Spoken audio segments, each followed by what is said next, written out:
Parmi les multiples sujets évoqués lors de cette conférence de 3 jours en présentiel et en ligne, ceux de la collecte et de la préservation des archives racontant l'histoire de la Palestine et de son peuple, un sujet particulièrement sensible pour les Palestiniens, passé et présent continuant de se confondre. Laïla Abbas, directrice des archives numériques du musée palestinien. بحب أعطي مثال عن بعض المواد المجموعات الموجودة عندنا بالأرشيف في عندنا وثائق لقرية Je voudrais parler à titre d'exemple d'un village près de la ville de Jaffa qui a été vidé de ses habitants et détruit. Grâce aux documents, ce village est toujours bien présent par ses terres agricoles, par exemple.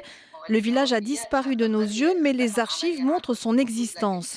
Au-delà des archives concernant le passé, nous avons aussi un projet qui concerne la situation actuelle, dont un sur la vie des communautés de Massafer Yatta, au sud de Hébron, dont les habitants sont en train d'être expulsés à l'heure où nous parlons.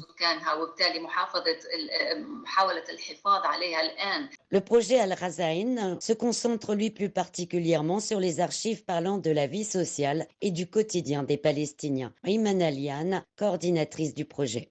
أرشيف خزائن هو أرشيف مجتمعي من الناس للناس، إحنا عينة الجمع Nous الأسير rassemblons des archives qui sont des documents personnels entre des personnes ou encore de l'animation des rues, des enseignes d'épicerie, de stations de lavage de voitures ou autres qui montrent la vie quotidienne. هو الحاضر تبعنا اللي محلات تانية وأرشيفات تانية مش عن جد عم بتجمعوا. Rassembler et préserver les archives ne concerne pas seulement le passé, mais bien également le présent, Internet permettant de valoriser par exemple les colonies israéliennes qui sont intégrées dans l'économie numérique via notamment l'industrie du tourisme et les réservations en ligne de maisons ou d'appartements pour les vacanciers. Aux Pays-Bas, des associations ont entrepris de faire prendre conscience au public du rôle que jouent ces compagnies dans le maintien de la colonisation israélienne, comme l'a expliqué un des militants, Thomas Van Gogh.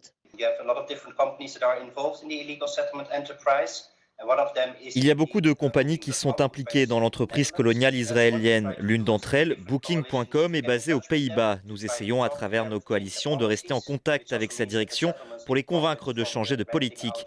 Car les colonies tirent des profits de ces locations et du marketing de ces compagnies. Nous essayons aussi d'entrer en contact avec les organismes financiers comme les banques, les caisses de retraite et les assurances qui financent ces grosses compagnies. Je suis convaincu que l'opinion publique peut jouer un rôle. Le fait même que nous discutions de cela aujourd'hui montre qu'il y a une opinion publique contre ce marché. Je crois vraiment en son pouvoir.